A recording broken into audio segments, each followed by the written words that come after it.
Joining me now is Maria Teresa Kumar, MSNBC contributor and president and CEO of Voto Latino. And MTK, my friend, I mean, if this was a young person killed by an undocumented immigrant, this is all the right would be talking about. I've seen a few people who sent me Jocelyn's story. It is not being blared all over the media on the other side, but it should be. I mean, the bullying atmosphere we're seeing, LULAC has released a statement. I'll just put it up on the screen so people can read it. But this is horrific. It's the worst case scenario. Well, this is the thing, Joy, and this is something that we saw, sadly, under the first Trump administration, is the level of bullying that happens among school children, among communities, to anyone that is brown.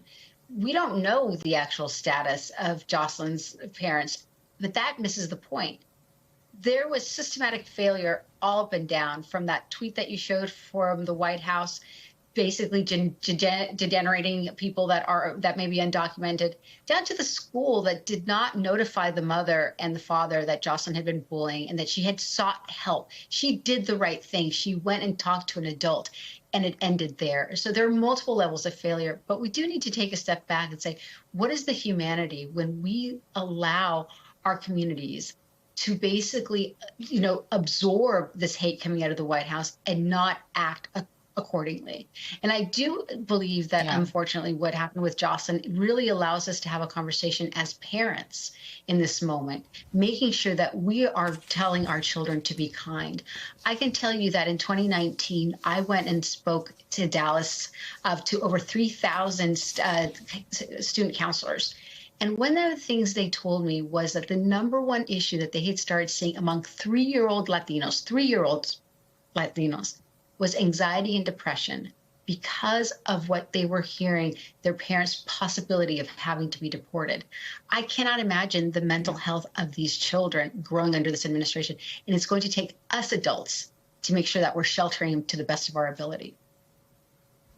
Yeah, I mean, they just removed the Haitian and Venezuelan Americans TPS. They're, children of immigrants all over the country are terrified. And as LULAC said, no child should ever feel so isolated, so tormented that they believe their only escape is to take their own life. The administration is lying.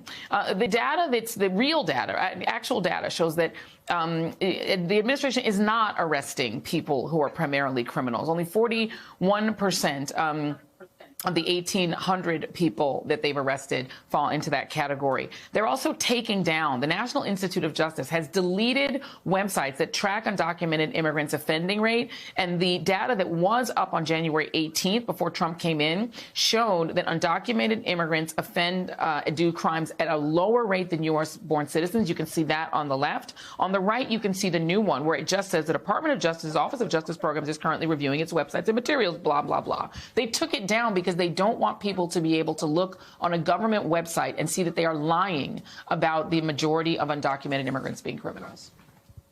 Well, Joy, this is again the asymmetrical nuance when it comes to immigration policy for this administration.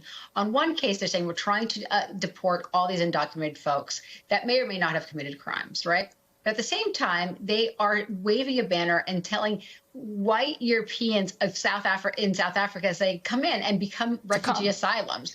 And that tells you exactly who they actually feel it should be the people representing this country. But when you look at what their goals are, we've always known, and you and I have had this conversation, there is no way for them to meet their deportation goals when it comes to deporting individuals, because to your great charts that they used to have on their website is that undocumented folks simply don't commit crime at scale. And that's part of it because they don't want to be on the radar. They're here to work. They're here to put their heads down. And they contribute hundreds of billions of dollars every year to our economy. But this is, again, where the American people are going to have a conversation, because when they start deporting your neighbors, when they start deporting families, even in ruby red states and districts, that is going to be a pushback, because it's the amount of disruption, not just in community, but economically, is going to be almost unbearable. And so my hope is that they start learning and actually recognizing that the contributions that these individuals make to our community every single day, but more importantly, it is going to be about every single American voter standing up for what is right. A bunch of Democrats, 12 Democrats, voted for the Laken Riley Act, which was named for a young woman who was tragically killed. And her family is also heartbroken, obviously. And in this case, it was the very unusual case of it being an undocumented immigrant who was the assailant. A bunch of Democrats voted for that, some who are not up for re-election until the 2030s. Here's an idea. Maybe one of those guys should propose a Jocelyn Act, a Jocelyn Rojo Carranza Act, and do something about trying to protect young people who are being scared literally to death by their fellow citizens. Maria Teresa Kumar, thank you very much.